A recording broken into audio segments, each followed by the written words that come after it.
So good afternoon, everyone. My name is Reverend Dr. Q English. I serve as the director for the Center for Faith-Based and Neighborhood Partnerships here at the U.S. Department of Health and Human Services. Under the leadership of the Honorable Secretary Javier Becerra. So we welcome you to the Partnership Center's first Can You Hear Me Now? Youth Having Their Say on Suicide Prevention and Mental Health, a 3-month series. I'm excited about this initial dialogue. Our next dialogue will take place on October 19th and November 9th at the same time. I want to acknowledge my staff that is joining me today and who was at the front line of pulling this together, the incredible A-team, Ben Odell and Diamond Green.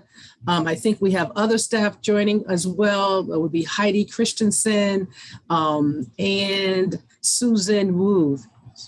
So let's just give them a virtual hand clap for being such an incredible organizers.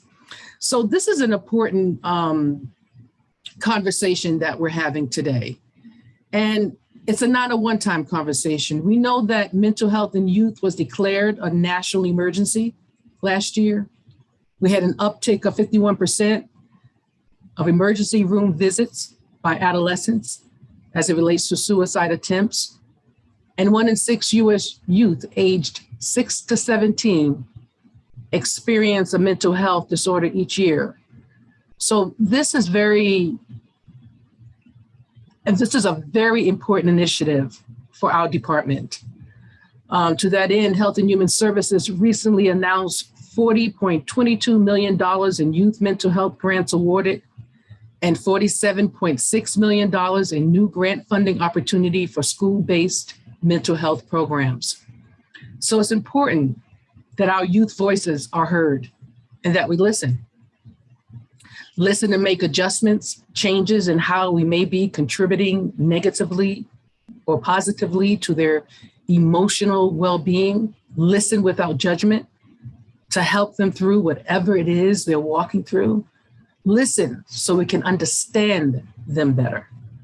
And finally, listen to see what more we can do in government. And so I want to acknowledge the organizations that have youth participating today. Created for Greatness Leadership Group, Dr. Corlan Griffith Hunt, founder and CEO. Hope Worldwide, Matt Rollins, manager of U.S. Youth Programs. #Real Talk, Ashley Watson, founder and executive director. And to our participants that you will be hearing from today, thank you for your bravery and being willing to help us better serve you. We have Brianna Haywalk, Katrina Osalana, Crystal Adamar, Emma Schneeman, Lola Oki, Chiana Lee, Janisha Whitlock, and Philip Booker. So thank you for being a part of our program today. And you can see them on the screen now. And we're going to jump right into, and later on we'll be hearing spoken word and some really thought-provoking essays, portion of an essay that will be read. But right now we're going to go right into our conversation. And I want to start out today by asking Crystal if she would talk to us about her story. And then we're going to segue right into our Q&A with our panelists. Crystal? Hi, everyone. My name is Crystal Adamar, and I'm a senior at Hunter College pursuing a Bachelor's of Arts in psychology. And apart from being a student, I serve as the executive assistant for Dr. Caroline Griffin Hunt at Created for Greatness Leadership Group. I assist with intergovernmental liaisons as it relates to mental health and wellness. So I personally experienced suicidal ideation starting at the age of 9. When I was 9, both of my parents passed away. Unfortunately, I found out that my father passed away when I was 12 years old. However, growing up as the only child, my mother was the center of my universe. Imagine coming home from school one day just to go to the hospital and seeing your mother's body just lifeless through a glass. That definitely had an impact on me. After her death, I was treated as if I didn't receive the mental support that I needed. And I was also treated as if I was a burden. So I came to the conclusion that at the age of 9 that I wanted to end my life. I thought about suicide and I also attempted. And I was able to overcome suicide through therapy, mentorship, my faith, and utilizing my resources such as hotlines. Um, Utilizing hotlines is very important because each time where I feel overwhelmed, I can reach out to an individual. It's completely confidential and I can express myself. But it's very important to mention that suicide could start at the age of 9. A lot of people think that, a 9-year-old, they're probably on TikTok, they're probably playing outside, but it starts from young.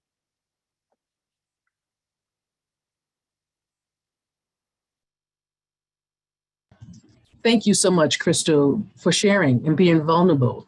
And I think with you overcoming some of those challenges creates that feeling of I can help someone else if they can hear my story, to know that I sought help, I received help, and I'm overcoming some of those challenges I had when I was 9 years old. So thank you for your vulnerability and for all of you that are on the line. So, just based on some of the things that Crystal said, I just want to open up the conversation. It's a conversation. Brianna, Katrina, Emma. So let's go right into it. So I know we all have different backgrounds and experiences, but all of us have stress in our life. We know that sometimes that stress can seem overwhelming. What are some of the things in your life and life of other youth that create an overwhelming sense of stress for you or for the others? So in essence, when have you been so stressed that you felt overwhelmed? Or we can even say, what stressed you out and led you to the decline in your mental health and well-being? So I'm opening it up to those that are part of the panel. If I may go first, I would speak from experience and say things such as family, as well as culture pressures, as well as traditions. There are many things that we learn from the very beginning of our family is our first, I would dare to say, front line as to see how the world really works. And depending on what that atmosphere cultivates, it either is helpful or it's harmful. So as a youth, we are trying to find our identity in the deepest parts of just who we really are. And our family is who we look to first. So if that's not a healthy space, then all we know, our initiation into the world is an unhealthy safe space or an unhealthy unsafe space, to say the least.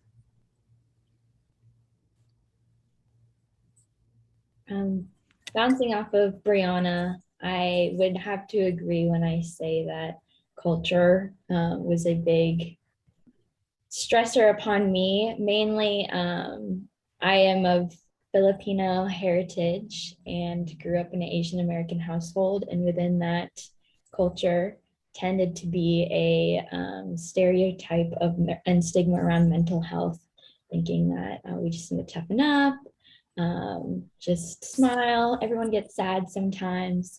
But mainly my biggest stressor that led to the decline of my mental health, or some would say a trigger to declining of my mental health towards suicidal ideation, would definitely be my religious trauma and my religious stressors that come along with growing up in a religious space. I found a lot of things that people would teach me and ideas that people would force upon me as unhealthy and very much decreased my value as a person, while using the explanation of it's from the Bible, or it's their interpretation of the Bible led to a harmful culture that I was surrounded with. So I would say that for me, in conclusion, my biggest stressors towards the decline of my mental health would be nationality trauma as well as religious trauma. Thank you. Emma. I would have to say, for me personally, I have had a lot of stress on my life to fit into like the idea of a woman, I guess. Like people are saying cultures, and I guess there is a culture of what a woman is supposed to be. And like that's mainly centered around body image. And so that's something for me that I've like really struggled with. I've struggled with in the past, struggled with now. And yeah, that's big stress for my life. Thank you for sharing that. Lola? Hello. I could relate a lot to what Katrina mentioned about nationality trauma. I'm identify as Nigerian American, and both of my parents are immigrants from Nigeria, and they came to the United States when they were young, in their 20s, so around my age. And I think that they experienced a lot of hardship when trying to become acclimated to what it means to be a US American. And I believe that a lot of that transcended towards expectations that myself and like my siblings even had growing up. I know that I felt this unspoken weight, and also some of it spoken weight, to just be greater than they were because of the opportunities that they did not have, that they were creating for me. And so I felt this pressure ever since I can remember. I believe it began in elementary school. And I believe that it fed into just this desire to achieve perfection and be perfect, and, you know, not waste the sacrifice or take advantage of the sacrifice that my parents made for me to have these opportunities. And so I think that today I can't even separate what it means to have achieved a goal, or even be grounded in this particular moment, and perfection. I can't separate those two. And so a lot of my self-worth has been attached to what I do, and how much I can achieve in a day, in a moment. And if I fall short of that, then I'm really hard on myself, to the point where some days I don't want to get out of bed, or I don't even want to touch something, because I don't believe that I could achieve perfection in it. And I think that this is just a consequence that I think a lot of children of immigrants or immigrants can relate to, in terms of just this unspoken weight. And so I think that's a large part of like a large stressor in my life that triggered kind of my need to focus on mental health. Okay, so what I've heard from you on your stressors, and we have other questions, we're going to go into all the mental health, but right now we're going to still focus on some of the suicidal ideations, but we're hearing family, culture. There was a double echo on that culture piece. We're hearing tradition. We're hearing religious trauma, and the expectations from one's religion on how to, what probably is in behave or act or respond. And then the other thing we heard was the hardship when having the expectations on you when your parents couldn't achieve or didn't achieve in life where they wanted to be. So they poured all their resources, all their times, and all of their struggles into you. And so you had the weight of needing to perform in that space. So audience, I'm just re-echoing what they're saying, so we're going to go a little bit deeper into this conversation, because there'll be others that are going to speak in the next section. But do know that we have to think about these things. I want to go a little bit deeper on that question of family. When you say family stressor, outside of culture, outside of tradition, outside of religion, can you go a little bit deeper on that? And Brianna, I think it was you that made that statement. Brianna.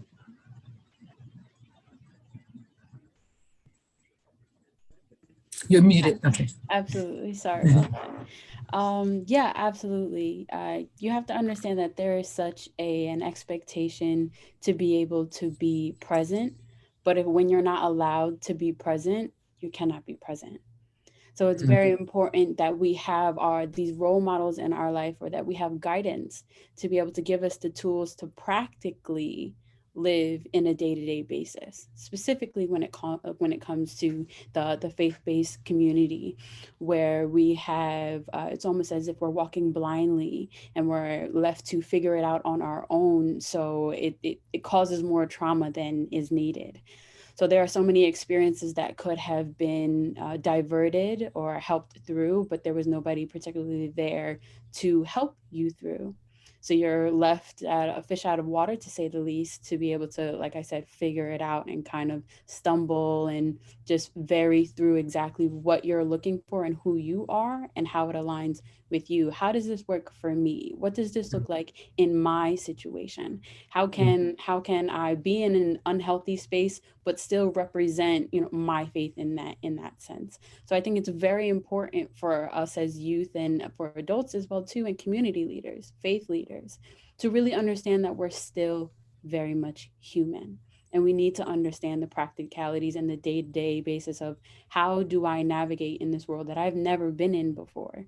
So it's really up to the adults that have come before us to pass on the wisdom that they have procured throughout their life, but still understand that we still have our lives as well too. And it's very much up to us to take on that wisdom, see the value in it, and really just take it and run. So I'm opening this up to everyone. How can we, thinking about that, as faith and community leaders, make it safe for you to talk to us about when you're in crisis or need help? How can the faith leaders help? We're hearing that there's challenges in that space, but how can they help the faith and community leaders? I'm opening it up to the panelists. I think for me, a big thing with my family, as well as my family was in the religious space, like my religious environment. So my family, as well as my religious environment, the biggest thing that I heard to discredit my suicidal ideation was that it wasn't an actual diagnosis, and it wasn't an actual chemical imbalance going on like in my brain, and it wasn't actually something that on paper could look legit. So diagnosis was a big thing for me, feeling like I needed to have an official diagnosis of suicidal ideation for anyone to believe me was very hard, because no one wants to, like, very, very rarely are you going to find anyone who's faking this, because it's not taken lightly. It's not something that anyone wants to be in. It's not anything that anyone wants to feel. So that's why for me, it was very challenging whenever people would kind of look for the proof and assume that I didn't have an understanding of what that meant, or I wasn't strong enough, or I wasn't being spiritual even enough. Like, a response that I got a lot was like, I must not be close to God enough if I like want to take my own life, which I could understand where they were coming from, but that really was not how it works. And it's still just not how it works. So I think that's something that religious spaces could do to help people, is just like believe people, honestly, very simply, is that, and it shouldn't have to come to a diagnosis for someone to be validated.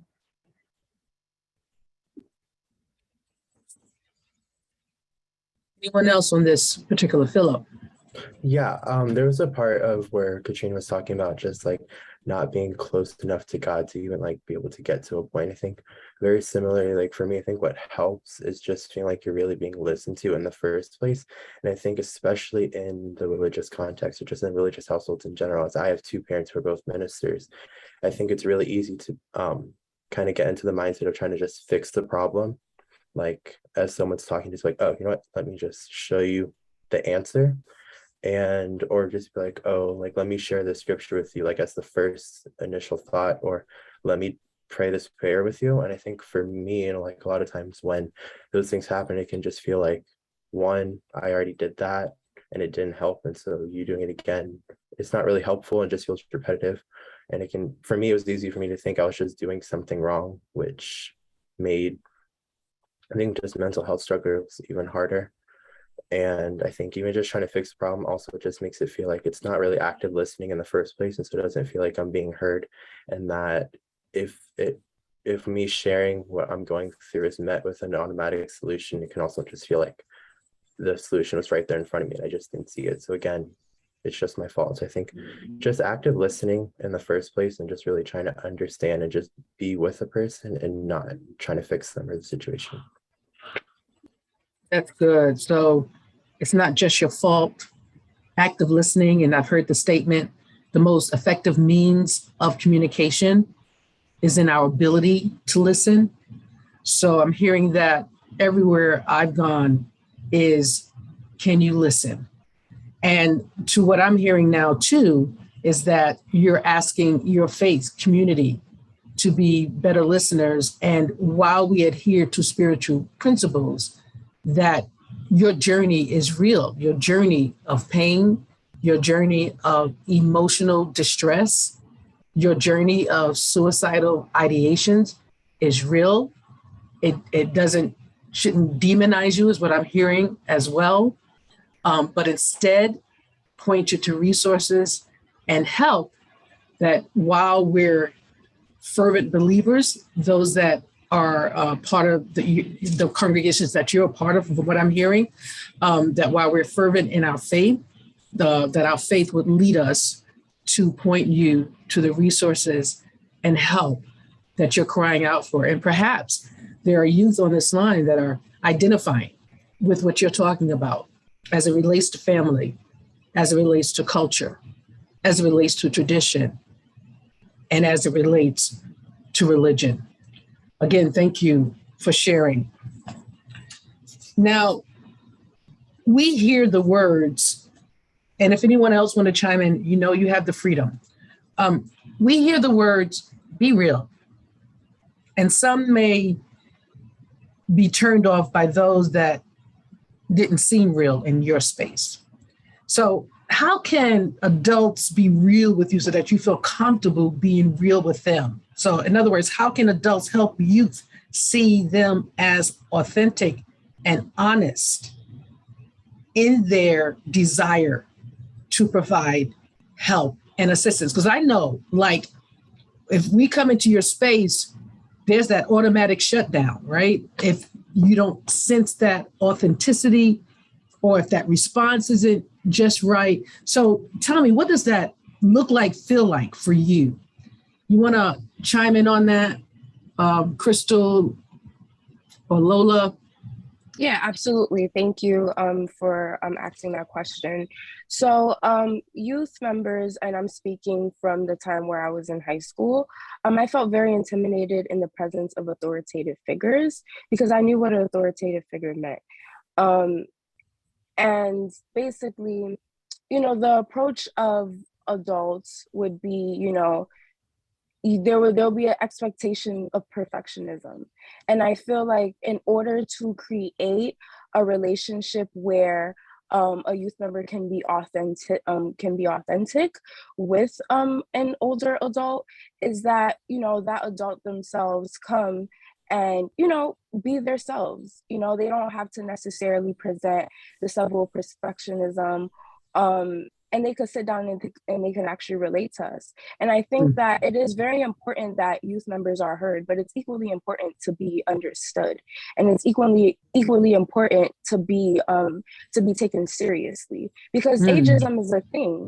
Ageism doesn't only affect older adults, but it also affects youth members like myself, because we're not taken seriously simply because of our age. Oh, she's 17, she's not paying any bills. What does she know about life? But life is complex and life has different components. And just because one doesn't pay bills or doesn't engage in adult activities doesn't necessarily mean that they don't have the right to be heard and be taken seriously. Powerful. I think that was a powerful point you made. Not just listen, but to be understood.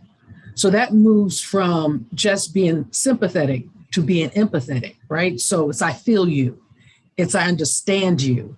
You're coming from a posture of understanding, not just feeling sorry, because that empathy will lead you to action that will help that individual. So thank you for pointing that out, Crystal. Chai, you want to chime in on that? Or anything you've heard? I haven't included your voices here in the conversation, Chai-Nisha. So from what you're hearing today, what would you like to contribute to some of these questions in your response? Hi, you can hear me, right? Yes. Okay. I would definitely say mental health plays a big part. I think the adults should find a way to respect each other first before they can approach children. I think you need to check in with each other, authority to authority, because, most times we are told, stay in a child's place, etc. If you are leaders of the future, and if you're the leaders of the future kids and generations, some things we should not allow to become a reflection of our environment. So check in with the influence that is being shown to the kids. Check on the needs that the adults need. If you can take stress off the person next to you, you can make the world a better place for the next generation. It's one thing to listen and another to take action. So self-love for yourself and then care for others after. That's it. That's powerful. Self-love for self. Respect each other first before trying to help children. So what you're saying, the power of being effective and working with you is knowing that you're working on yourself. Is that what you're saying, Nisha, to Yes. us? Yes. That, okay, so we too have to take care of our own mental health and Yes, making sure it. and acknowledge it. Right. Acknowledge our weakness.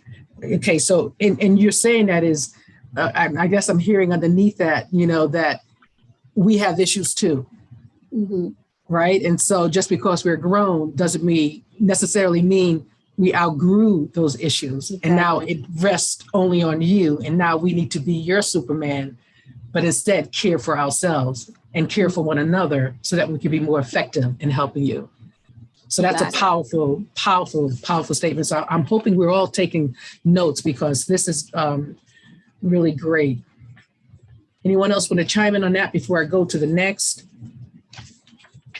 And this is going to be the last question in the area of I want to hit it on the suicidal ideations and attempts. So in this last question, just tell me, how can adults help to reduce suicides for youth? How can we as adults help to reduce? We've already had some great tips already, right? That were brought out from understanding and respect, etc. But specifically, what do you want us to do? If there's specifics in that. Listening. Lola, listening, okay. Listening is really, really, really a crucial part in trying to prevent something like that from happening. Because if somebody is calling out for help, or not even calling out for help, or if you see the signs of someone, that's depressed or thinking suicidal or have suicidal tendencies, they will show, like, they probably really don't want you to do anything, but reaching out to show you care will probably go a long way. It'll really go a long way. Listening and just showing you care will probably do so much more for that person that's thinking like that. So I appreciate that, Chai. Lola, you want to chime in on that? Nisha. Sure, I can share it. So I don't have an extensive amount of experience in suicide ideation, but I think that at one point in my life, my mind was leading towards that path of just perceiving it. And I think that the space I was in was feeling like I was in a pothole. And so I felt as if I couldn't identify with those around me. I felt misunderstood by family, by faith, by community, by culture. And I think that one way that would have helped me, just speaking from my own experience, is people around me in my space pursuing, like, being really uncomfortable in your vulnerability, essentially. And people around it, I think a lot of like what I'm hearing even right now has a lot to do with just a culture and paradigm shift when it comes to vulnerability, and when it comes to listening, and where your heart is when you're engaging with just a fellow human being.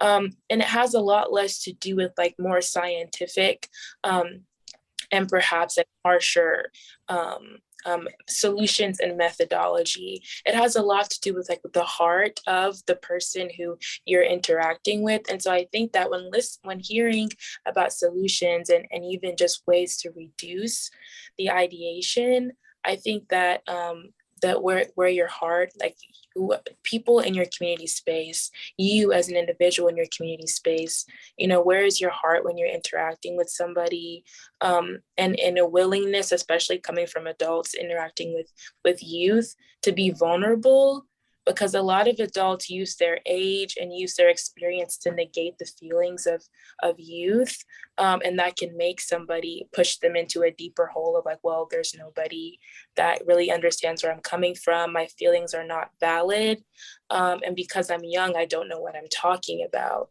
And so I think eradicating that culture of, like Katrina was even saying, like not believing, just because you're young. I think that that's really a really negative behavior that is practiced by a lot of adults. Like I almost don't know a single adult who doesn't use like, oh, I'm older than you, so I know.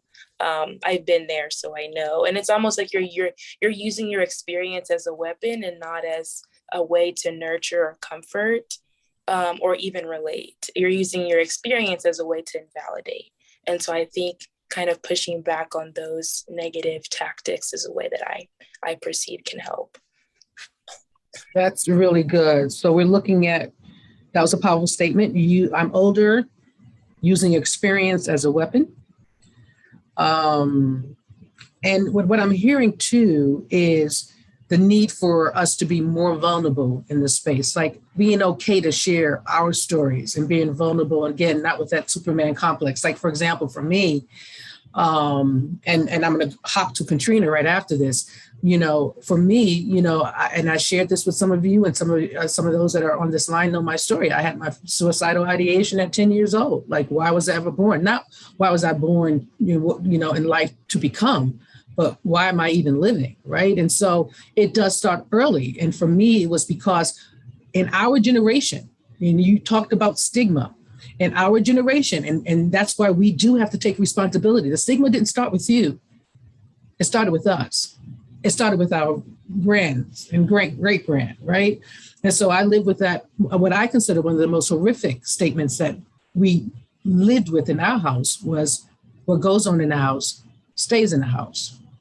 And so all the things that stayed in the house stayed in our emotional house as well, and created havoc and a lot of pain. And so I can understand what you're saying in saying that we need to create a greater communication in that vulnerability, because perhaps, my 14-year-old nephew wouldn't have committed suicide, or my, two sisters wouldn't have been, 3 sisters strung out on crack cocaine, or my brother wouldn't have died from substance abuse disorder and HIV AIDS, or my brother may not have been pushing the shopping cart down the street with matted hairs and cans in it. And so what I'm saying to you is, what you're saying is very real, but it was the stigma, right, to your point, that caused all of those things to take place. Not saying that none of it would have happened, but maybe we could have minimized it if we allowed some things to come out of the house. So this is very important that we that are listening as adults, leaders, faith leaders, community leaders, this is what they need to see in us and hear from us. We got to create that identity piece so that we can better relate and better and to give them help, right? So Katrina, turning it over to you. Yeah, to answer your question, Dr. English, of what can adults do to help minimize suicides is, I can speak from personal experience on a very, these are all very practical. I think this was a tangible step for my parents to help me, but I personally almost took my life. And when you are severely depressed and this close away from taking your life and not wanting to exist anymore, it is extremely difficult to seek any help by yourself or even have the motivation to seek any help. So like, honestly, my encouragement would be like, help your kids, help the kids who you see struggling seek treatment, whether that be calling a hotline or getting a therapist, or going to hospitalization, inpatient, outpatient, partial hospitalization, which is what I had to do. And my parents had to do that all for me. I basically just gave the word and I said yes, because that was the only thing I could do. And honestly, that, I'm speaking from my personal experience, obviously not going to be the scenario for everyone, but that changed my life. Like, and that saved my life. The fact that they didn't just take my yes as a just like, well, if she wants to really do it, she'll do it herself. And she'll seek the help that she needs. And like, I needed people very much. I had like one of my loved ones flew out to where I was to fly back with me, to be at home, to seek treatment for months, to be with me when I wasn't like even advised to be alone. Like, that was huge, because that literally saved my life. And it was something that people don't really want to ask for, in my experience, when they're in that space. So yeah, that is my little, Wow. I'd say, help them seek treatment. Wow. Help kids help them seek the help, point them to a hotline. And for many of you that know, we launched the 988 Suicide Prevention Lifeline here through HHS, specifically under SAMHSA. And so at this time, I want to show you leaders who are at the forefront of helping to break the stigma by sharing their lived experiences and pointing us to 988. Ben.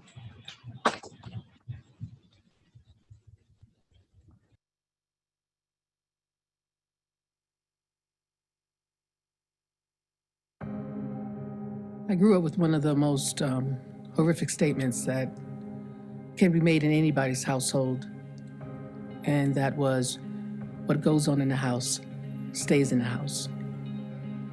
And for me, and as a Black family, that nearly destroyed us. And it wasn't long after that, my nephew, 14 years old, hung himself.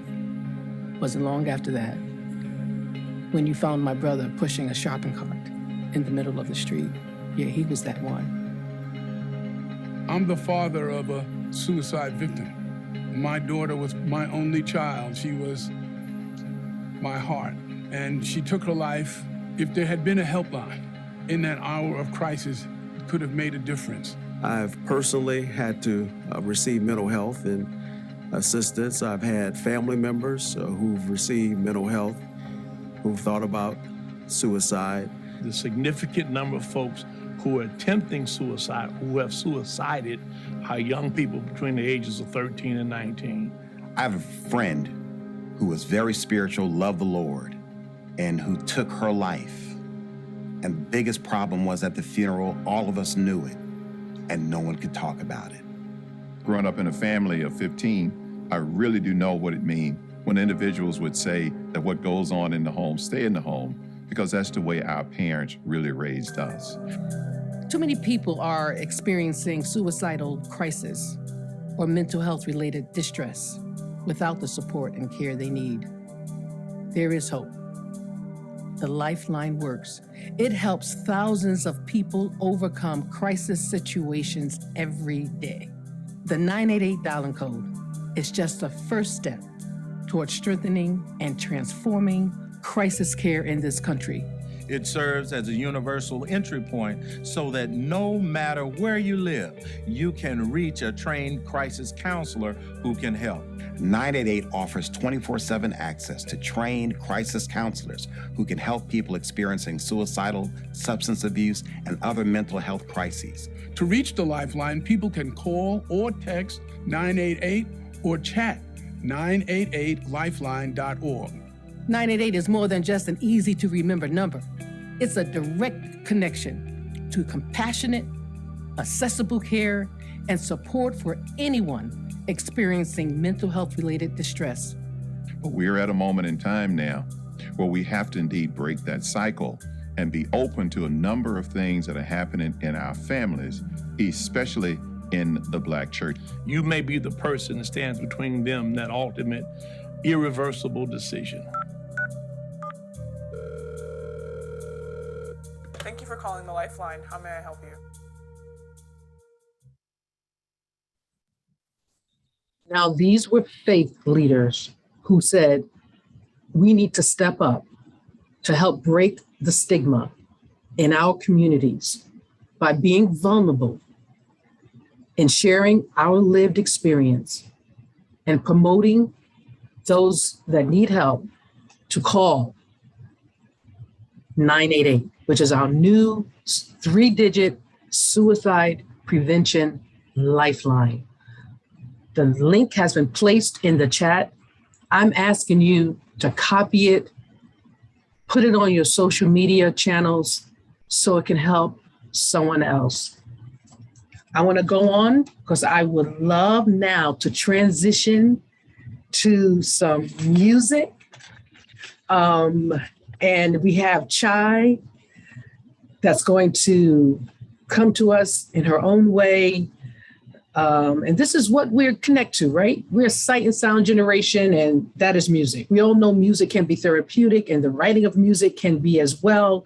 So I'm glad to bring to the stage #Real Talk representative Cheyenne Lee performing her song, Come Back. Okay. My artist name is Captivated C. I'm 17 years old. I'm from Buffalo, New York, and I'm gonna do this song a cappella.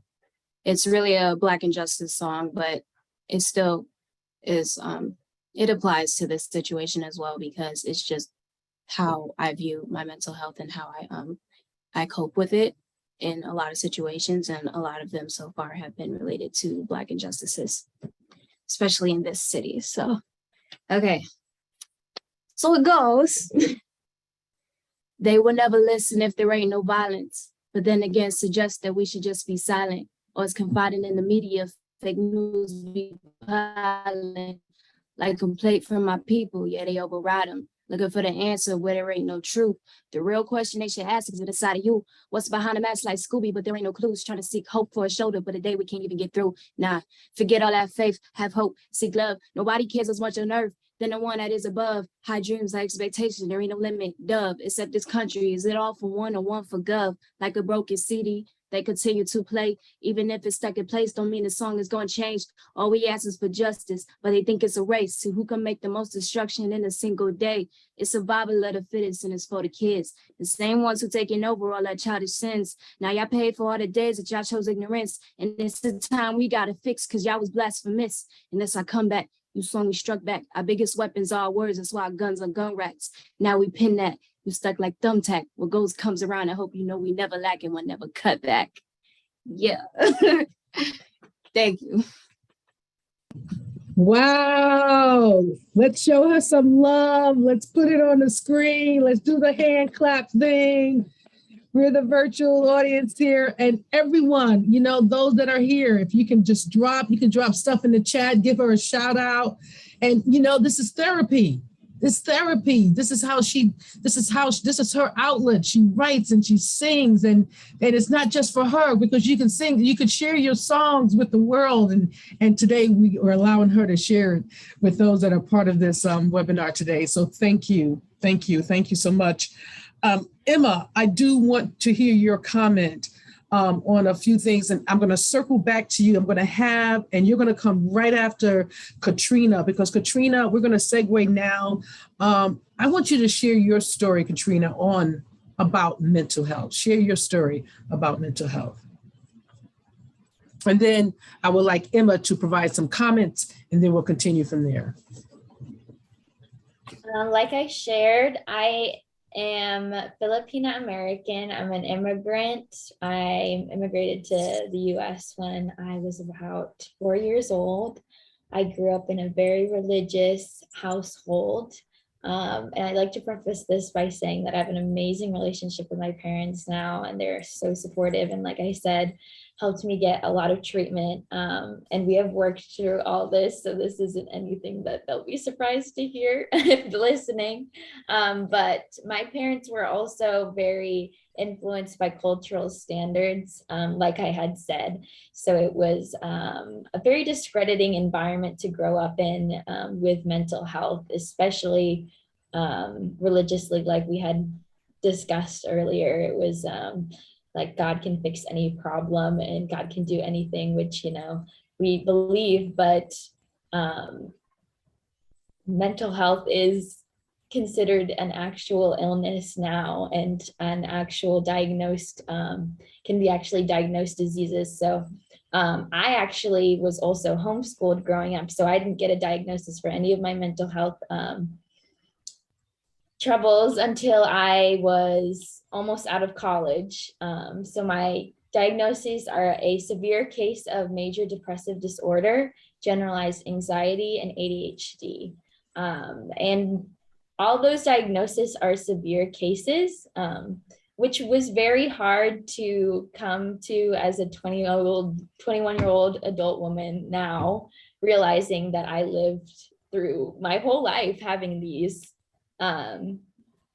mental health struggles and living through them and thinking that there was kind of something wrong with me, but not knowing exactly what until later on in life was a very hard thing to realize and thing to go through. And no matter how much I have heard and still continue to hear things that discredit my experience as someone who is depressed and just should be happier and should be more grateful and should be more appreciative of the life that I have, yet is still sad. I've learned to very much accept that it is a part of me, and I will say that it has not gone away by any means, but with medication and therapy, I have learned how to cope and how to identify it when it comes up very strongly.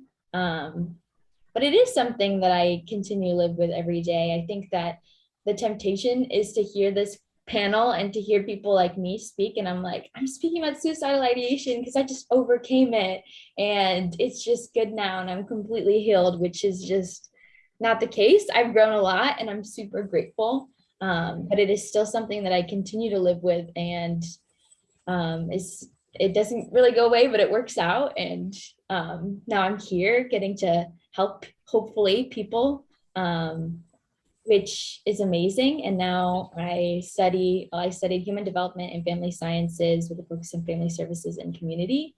And mental health was integrated in all of my classes, and it was talked about how related to social justice and human trafficking, as well as courtship and marriage and families and diverse families and childhood development. And now I was able to choose something that related to mental health and see how mental health influences almost every part of our lives. And now I'm working at the American Association for Justice as an education program coordinator, which also deals with advocacy and inclusion and diversity, which is incredible. But not only am I a survivor, but I'm surviving throughout. So that is something that I just want to let people know, is that it's still something that I live with to this day. But that's a little bit about my story and my journey with mental health and what's going on up here. So, Katrina, I mean, these are such a rich discussion. And I love the idea of you're saying you're surviving and you're surviving throughout, it's process, right? It's not necessarily perfection, but process. But even through the process, you're able to keep moving forward. And I want to just encourage those that are listening today that it's very important that you see that all these youth, they're at different levels. They're at different levels in their walk. You just heard from Buffalo. We all know the tragedy that happened in Buffalo. I give a shout out, I did earlier, to Ashley Watson, who's the executive director and founder of hashtag Real Talk. But they were traumatized through the massacre that took place there.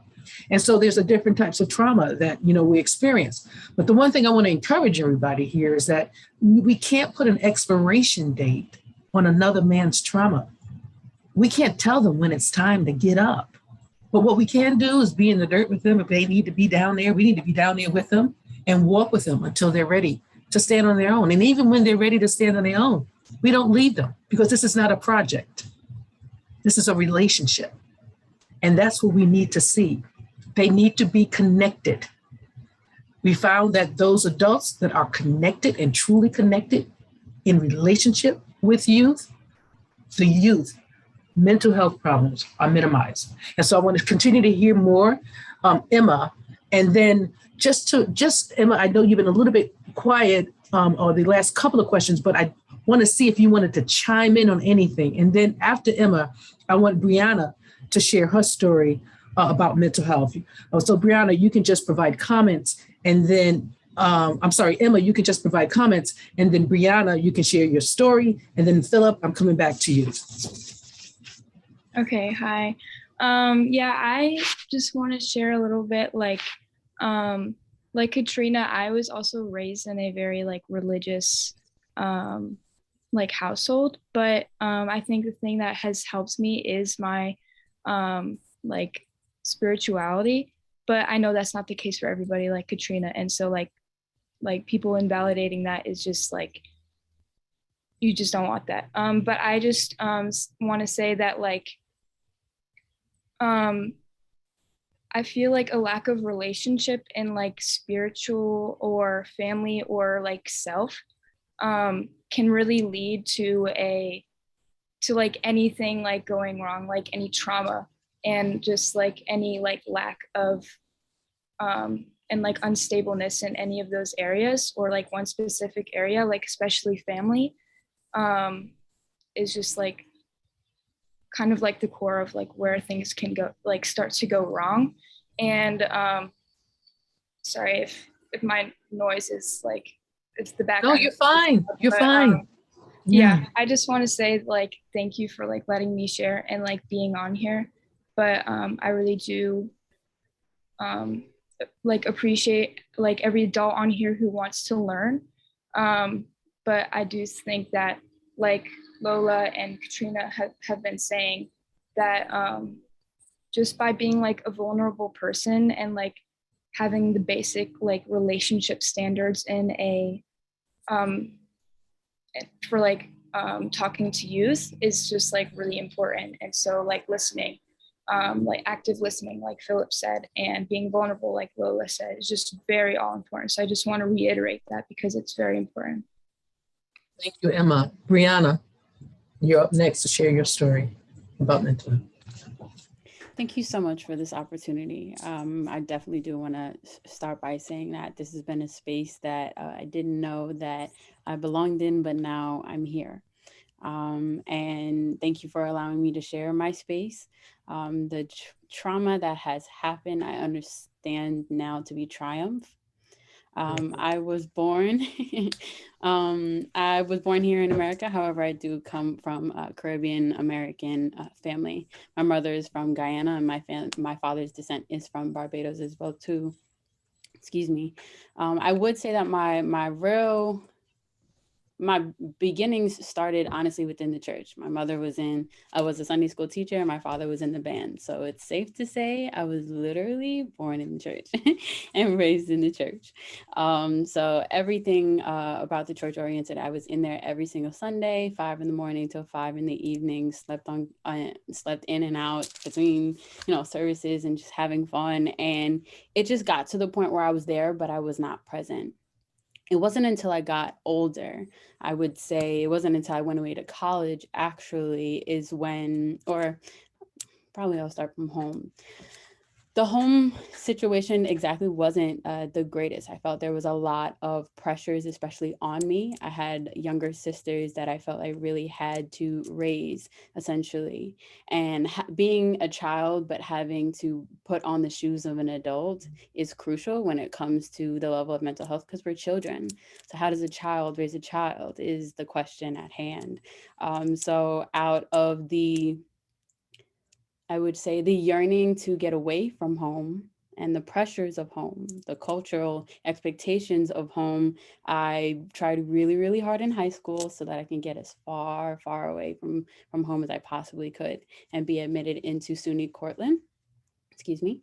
So once I was admitted into that, I thought I was having the time of my life, but then was targeted based off of the vulnerability of my innocence and became a victim of sexual assault. It was after my traumatic instances when honestly the world completely shut down. Love was not love, colors were not colors, and emotions just truly weren't emotions. I was numb to everything around me and really just could not pull myself out of the space. What I know now that I didn't know then is that I was going through a phase of depression. My depression shows itself very differently for a lot of different people. For me, it looked like we're actually similar to the weather right now, where it's kind of, or soon, it's getting really, really cold. And let's say you have maybe about 5 or 10 minutes, you have to get up, you have to go to work, you have to go to school. But the warmth underneath your blanket is just too comfortable in order to actually get out and go into the coldness of the world. So that's exactly how it felt for me. So therefore, it led me to be not going to class, not going to work, not going around my friends. And there's really just no true desire to even leave that space. So I stayed. And in staying, I unfortunately was put on academic probation. I left SUNY Cortland with a 1.25. For anyone who doesn't know, that means I basically just did not show up. Or I put my name on the sheet of paper, and that was it. After I came home, I was the young girl in high school that was like, oh, why would you smoke? Why would you do that to your body? But then after the trauma hit, I realized that my spirit on the inside was yearning to fill the void that was created due to my assault. I didn't understand what depression was. I didn't understand what coping mechanisms was. I have those words now, but I didn't have those words then.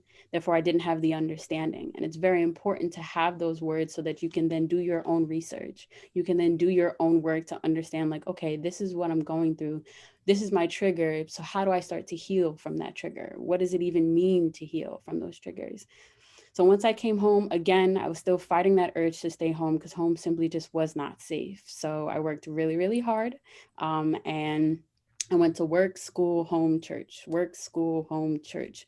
I didn't socialize. I didn't even have it in me to be around other people. And even though I was in church, again, I wasn't present. It wasn't until 2017, April 12th specifically, is when I rededicated my life back to my faith and really understanding what it meant for me. But even though that may sound really great, it just got harder because I didn't have the tools. I didn't have the faith community individuals in my life to really give me what I should do to get myself up out of that hole. So again, work, school, home, church, work, school, home, church. That was my routine until ultimately I understood that my education and my faith was my ground zero, dare I say. So once I started that, I was so focused on school that I ended up resulting in a 3.0. I transferred to Nassau Community College to get that 3.0, and that's when I really found my passion for purpose.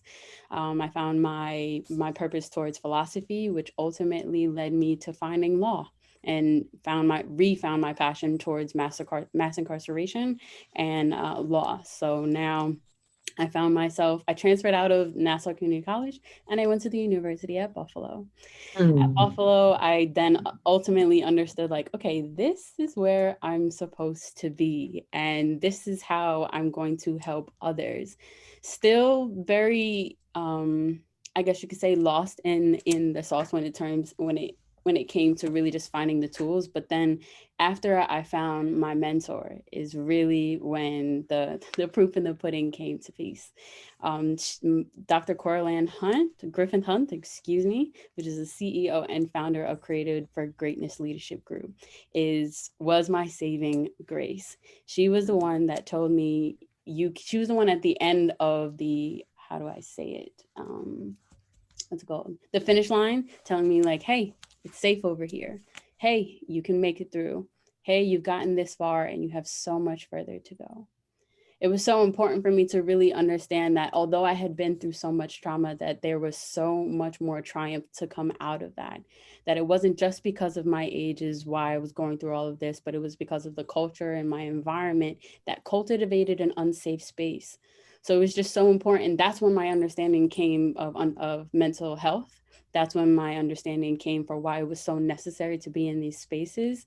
And again, I am grateful for you guys to allow me to actually share my space, share my triumph in front of all of you. And thank you for being as vulnerable as you have been. Wow, powerful. From trauma to triumph.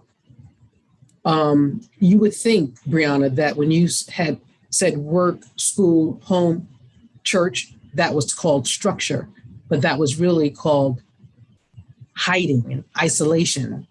And then I'm hearing you instruct us to start to identify what those triggers are, be real with ourselves, and start to heal from those triggers.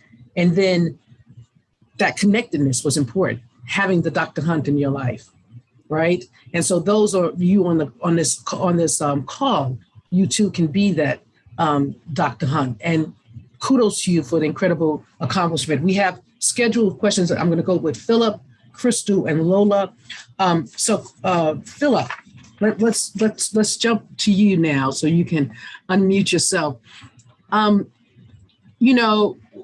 has hurt your ability to maintain and strengthen your mental health and well-being? And then who has helped you improve your mental health and well-being? Who's been in your space to help you improve? Yeah. So basically, for me, I think one of the biggest struggles for my mental health in the first place was living in an extremely religious house, having two pastor parents, and then being queer in the first.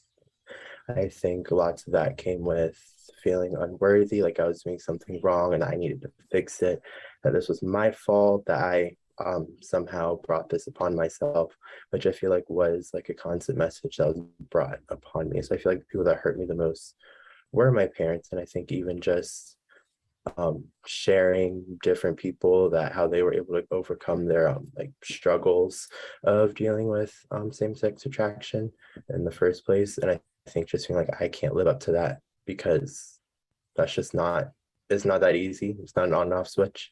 But I think even just having parents that basically were saying that it is an on and off switch, they need to rely on God more in order to take those feelings away. I think just over time, it just became really hurtful. Definitely shut me down in a lot of ways and just made home not that safe space anymore, because I didn't feel like I could properly like talk or express myself or even like seek help when I was struggling mentally. Because I think that is like the center for like a lot of things, because it's one of the things that I've struggled the most with, like insecurity wise, and just loving that part of myself. And I feel like the person that I feel like that was like my safe space that really helped my mental health the most. I think one was my sophomore year, my health teacher. She was like the first adult that I actually ever come out to that actually had a positive experience with me that I really felt truly loved and accepted by. And I thought it was odd that felt more comfortable with a teacher than my own parents. But I think even just taking that step to even just reach out, because she made it very clear that she was a safe space. And so I think even just making that opportunity thing, definitely friends, a lot of people on the North American Youth Advisory Council, like Katrina and Emma and Lola, and just how I was able to just really grow and just really learn to love myself, and even just separating the way that God saw me, because I took what my parents saw me as and turned that into God and how he saw me. And so I think just separating those different things and just finding my safe spaces. Thank you for sharing, Philip. And I did want to just make a comment on Emma. You know, we all have our go-tos, right? Like what you said earlier, and I wanted to make sure we understood that if it works for you, own it. You know, you don't have to be ashamed if it doesn't work for someone else, that's them. But if you're saying that religious household and that spirituality work, you own that space, right? And so you don't have to, be ashamed of that. Own your story, own your own story, as we're hearing from everyone here, and own your own voice. Let's turn to Crystal right now. You want to tell us, Crystal, about some of the factors that contribute to your wellness? Yeah, thank you so much for asking that question. Some of the factors that contribute to my wellness is definitely mentorship. Similarly to Brianna, Dr. Caroline Griffin Hunt definitely played a significant role in my life because, she is a psychologist, but she also is of Caribbean descent. I also am from Caribbean descent. I am Haitian American. And seeing that the work that she does and seeing how she connects with me, coming from the Caribbean, coming from a Haitian household, mental health was definitely stigmatized. I mean, when I told my family that I wanted to pursue a bachelor's in psychology, they all laughed at me. And they were like, "You want to work with crazy people?" And I'm like, well, just because someone is having some issues with mental health doesn't mean that, they're deemed as crazy. And that verbiage, it's important to note that using those type of words is insensitive and it contributes to the stigma. And working with Dr. Caroline Griffin Hunt as a Black woman, seeing what she has achieved and how she influenced, both on a national and international level, definitely has, influenced me and influenced my wellness. And her words of encouragement definitely provides confirmation that I am in the right space, and that I too can definitely amplify the voices of those that are unheard, because I too was once unheard. Thank you for sharing. So I'm hearing, the stigma that you grew up with, but embracing someone and connecting someone that's culturally competent was an important piece, as I'm hearing you saying that, as well as the connection to someone that knows how to constantly encourage you no matter what stage you're in. That's important. So let's now go to Lola. How do we change the conversation so that mental health is okay to talk about with everyone in our community? Yes, I think this is a great question that I have been reflecting on for a while. I think growing up, I associated wellness, mental wellness, and mental health a lot with whiteness, and believed that I did not have access to that because of cultural stigmas attached to mental health and wellness, and also just like the environment that I grew up around, and also school too. And so I think that leading conversations where there's like not so much of a target audience towards wellness, I think opening up and expanding who has access to wellness and who has access to mental wellness is really important as well. Even like just going back to school, I think that especially with students and with kids who don't have access to these kinds of conversations at home, like I didn't, and like some other students don't too, if they know that they're not going to find this discussion about mental health and wellness at home, school being a safe space where, you know, it's integrated in every aspect of education, because it's such a large part of just the development of a child and of us as we're growing up. And I think that in my reflection too, I've thought about the kinds of questions we ask that really dictate that actually put up these barriers. For example, I think that oftentimes when maybe a teacher sees a student quote unquote acting out or, you know, behaving a certain way, I think that depending on the color of their skin and depending on their background, they oftentimes ask questions like, oh, well, what's going on at home?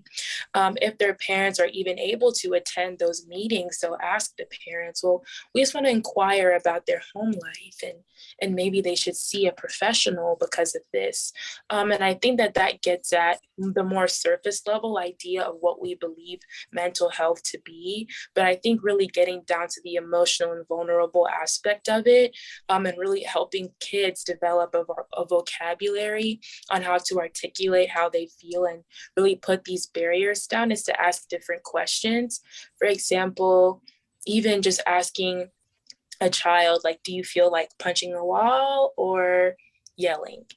Do you feel like giving me a hug, or do you feel like being by yourself?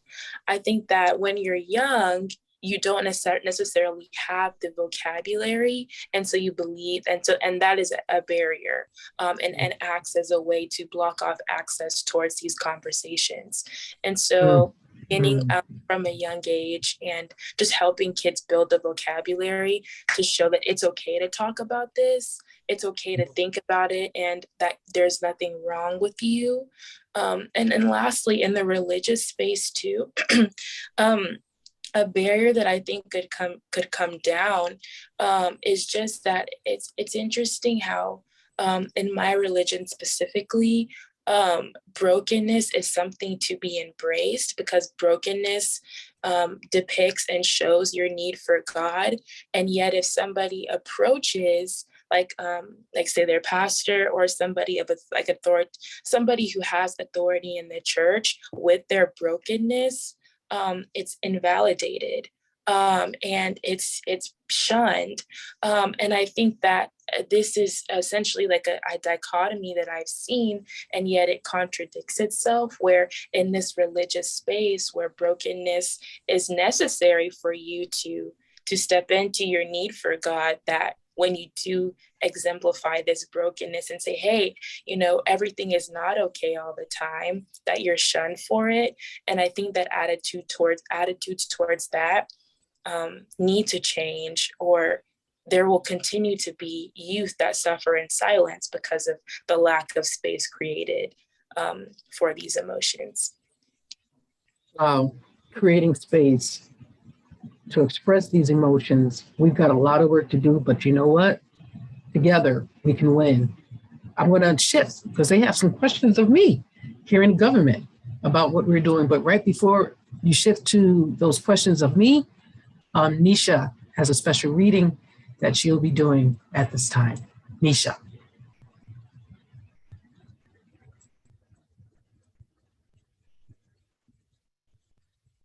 Yes, you on mute? Yes, hi, hello. I'm gonna be talking about what happened May 14th.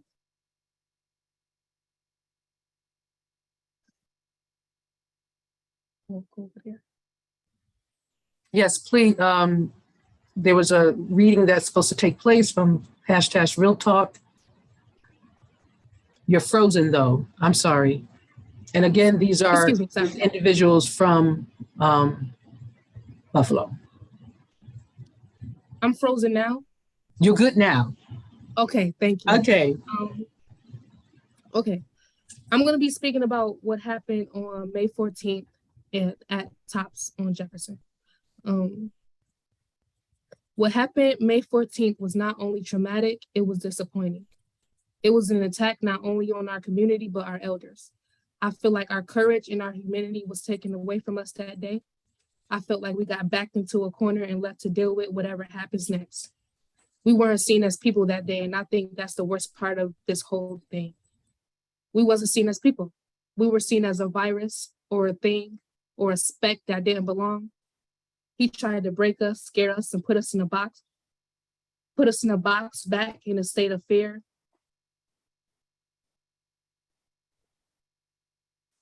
And put us back in a state of fear, and that's not okay. It was like a kick in the face, honestly. I was on edge for weeks, jumping and looking over my shoulders in stores for weeks. It's like, how could we as a community allow something like that to happen? He went to that specific location for a reason. I kind of feel like we were to blame in a way. We opened the door by not having that strong sense of community, and he walked right through it thinking it was okay to divide us up more than we already were. And we were divided. But the events that took place May 14th brought us together. I feel like we had a lesson that needed to be learned that day. I think it was that we had to build and develop a sense of togetherness within our community, which is what we're doing now, but it's just sad that it had to happen after something so tragic occurred. That's it. What she's talking about and what she's expressing is the pain that took place from the senseless massacre, hate crime that took place on May 14th, where they went into the top supermarket and shot up individuals, where 10 died and 3 were injured. So they are still processing. That's why I say, you meet them where they are. We can't everyone is experiencing trauma in a different way. That's why I keep reiterating, you can't put an expiration date on another man's trauma. So let's go into the questions that you have for government. Let's start with Emma. I think you had a questions on schools. What can schools do? I was just wondering, like, what, like, should schools and communities, like, put in for youth to, like, help educate and help provide, like, access to treatment for people going through, like, trauma and suicide ideation, mental health, all of that, yeah. Such a great question, Emma. So what's happening now is, like, say, for example, in Buffalo, schools can implement what's called mental health youth first aid training. What that looks like is faculty gets trained and the students get trained simultaneously, so that it's not one-sided. So they're understanding what youth are going through. They're learning how to recognize the sign. They're learning sensitivity. They're learning language sensitivity. And then youth are learning about themselves. There's also youth mental health first aid training for adults. So one of the ways that can be very effective is you go to your school and say, I would like to recommend mental health youth first aid training to be in our high schools so that the students and the faculty can go through this intensive training and learn together. Once that takes place and they're saying, where can I get this mental health first aid youth training? You tell them to contact us here at the Partnership Center, and we will connect them to the trainers that are on the ground in your community that can help facilitate that. Youth mental health first aid training is a great way for you to start being able to just communicate, understand, become better listeners. It's a wonderful training that I would encourage every student to go to their faculty, their principal, their teacher that they can trust, and ask for it. And if they're not moving the first time, you didn't hear from me. Start a petition. Get all the youth to sign it. We want mental health first aid for youth training in this school. And begin to do that, and you'll see a difference there. Thanks for that question, Emma. Thank you. Katrina, you had a question for me about mental health treatment. I do. I wanted to know what the government is doing to increase accessibility to mental health treatment for youth, kind of like I was talking about earlier. Okay, I can talk to you about what President Biden and Vice President Harris have heard and seen that youth mental health is a crisis, right? As I said in the beginning, declared by a Surgeon General. So they've made a mental health a priority within the unit, what's called the Unity Agenda, announced during the State of the Union earlier this year, and it's something that you can access online. So in those remarks, President Biden outlined a comprehensive national strategy to tackle our mental health crisis and called for a major transformation in how mental health is understood, accessed, treated, and integrated in and out of healthcare settings. Across the federal government, the administration has already invested nearly $4 billion in American Rescue Plan funding to expand access to mental health and substance use services. Another thing we've done, the president's fiscal year 23 budget, and it is about dollars and cents. It is about resources. When you talk about what are we doing, where the president asked Congress for funds for priorities we want to address, he went even further. In that budget, there was a proposal for over $27 billion in discretionary funding and another $100 billion in mandatory funding for over 10 years to implement his national strategy and transform behavioral health services for all Americans. And I think I mentioned earlier, the investment of the $40.22 million strictly for youth mental health, as well as that's been allocated, as well as the over $47 million for new grant opportunities. So it is going to take more resources. It's going to take more dollars and cents to see us move this mountain, because it is indeed a mountain. I have enough time for one more question. And then we want to look at, I think we've been answering the audience questions in the chat, but we're going to spend just time for one more question that needs to be asked of me. Let's see. Let's get that from Crystal. We were talking about, you had some questions on the suicide piece. Yeah, so I do have a question about, I know that the government is making efforts to get funds allocated for mental health needs, but how is the government going to ensure that certain areas and communities are disproportionately affected by mental health and suicidal ideations? Because if we are looking at it from the concept of equality, some areas are disproportionately affected than others. How is the government going to ensure that these areas that are in need provides equity? Which is a very, very good question.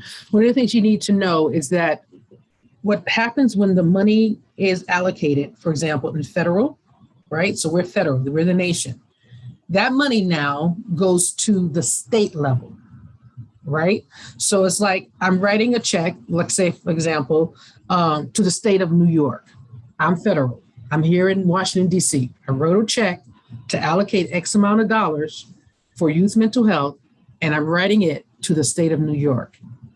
At that point, it's no longer in federal hands as far as how the state allocates it. So the conversation that's needed, and perhaps we can bring on some state reps as well, is to talk to your state representatives to determine how they are allocating the money and where they are allocating the money.